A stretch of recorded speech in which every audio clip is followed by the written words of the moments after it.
Grimpé, bien sûr, en raison de la consommation. Coup de projecteur ce dimanche midi sur les déperditions de chaleur dans l'habitat.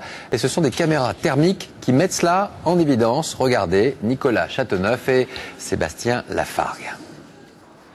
C'est un mal invisible, une hémorragie qui touche la plupart des immeubles des grandes villes, surtout par grand froid, les déperditions de chaleur. À Paris, quand la nuit tombe, Stéphane Goudbessy sort sa caméra thermique. Sa mission, dresser le portrait de 500 immeubles représentatifs pour permettre aux Parisiens de connaître les points faibles de leur habitation, avec parfois des surprises, comme certaines fenêtres grandes ouvertes. Ça arrive souvent dans les bâtiments qui ont un système de chauffage collectif et les gens n'arrivent pas à réguler la température et du coup ouvrent la fenêtre et en faisant ça gaspillent énormément de chauffage. Retour au bureau pour traiter les images sur ordinateur. En bleu, les zones froides bien isolées.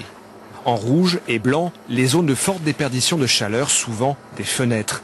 Mais tout dépend en fait de l'âge de l'immeuble. On a un bâtiment qui date après 2000, un bâtiment récent qui apparaît comme étant très bien isolé. La chaleur reste à l'intérieur, la façade est froide. Alors que ici on a un bâtiment beaucoup plus ancien, avant le début du siècle, où là la chaleur s'en va par la façade n'est pas très bien isolée. Les pires immeubles sont ceux de l'après-guerre jusqu'au début des années 80. Les immeubles haussmanniens, eux, avec leurs murs massifs, résistent mieux.